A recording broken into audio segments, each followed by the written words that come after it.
सुरक्षा मान दिया तेजस्वी जी को थी, और अब प्रशासन उसका मूल्यांकन किया होगा और उसको लगा होगा कि अब ये जेड या जेड प्लस की जो कोई तवज्जो ही नहीं देगा। लेकिन अब सोने का चम्मच लेकर पैदा हुए हैं, इसलिए आप बने हुए हैं नेता। वरना नेता में बात का है ना कि जिस पे समर्थक के द्वारा हल्ला करवाना चाहिए वहां पे गौन हो जाते हैं। कोई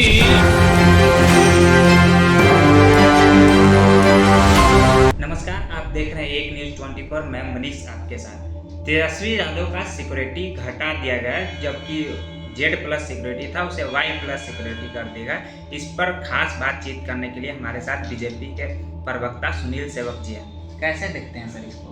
देखिए, सुरक्षा किसी भी व्यक्ति को जो मिलता है जी, जो उसके हकदार होते हैं, उसका एक मानक होता है जी, और उस मानक का मूल्यांकन किया जाता है।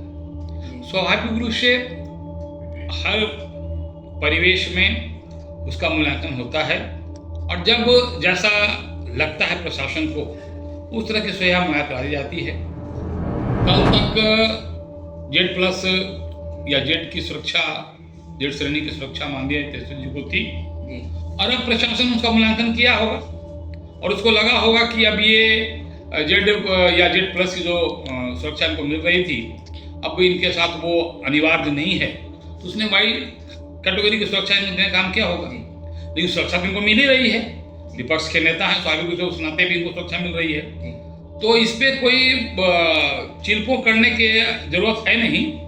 और ये एक मानक होता है और मानक का मूल्यांकन किया जाता है और उस मूल्यांकन के आधार पर मिलता है। और ऐसा नहीं है कि ये किसी के विशेष के साथ जाता है।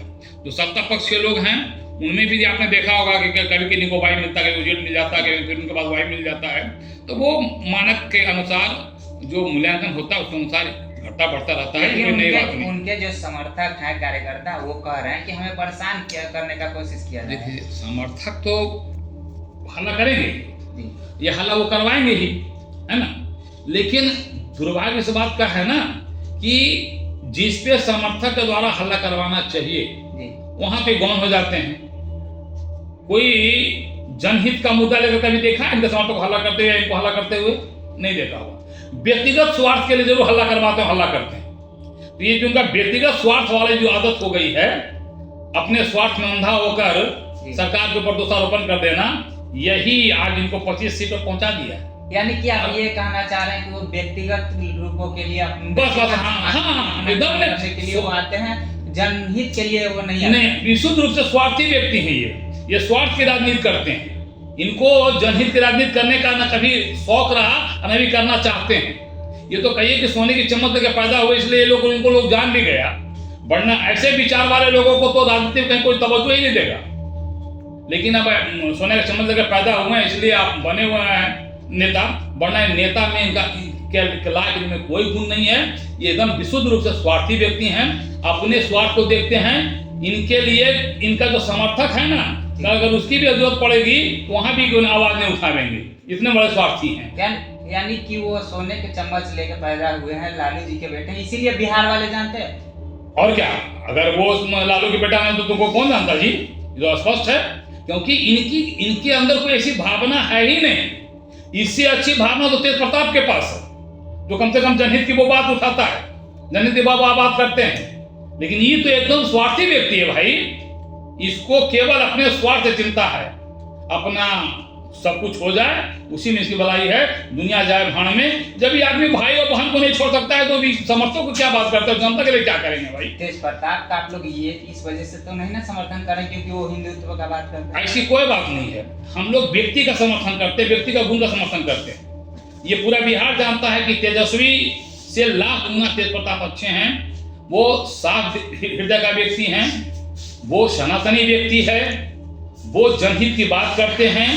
और मैंने तो देखा है कई बार कि गरीबों के हक के लिए आवाज भी उठाते हैं और जरूरत पड़ी तो वहां पहुंच भी जाते हैं। लेकिन तेजस्वी में ऐसा कोई गुण नहीं। तेजस्वी वहीं जाते हैं जहां इनका स्वार्थ है, जहां जिससे इनको लाभ होता है वहां जरूर पहुंच जाते हैं, लेकिन जनहित के लिए कभी नहीं जाते हैं। इसलिए तेजस्वी जी इन सब चीजों का ढकोसलापना छोड़िए।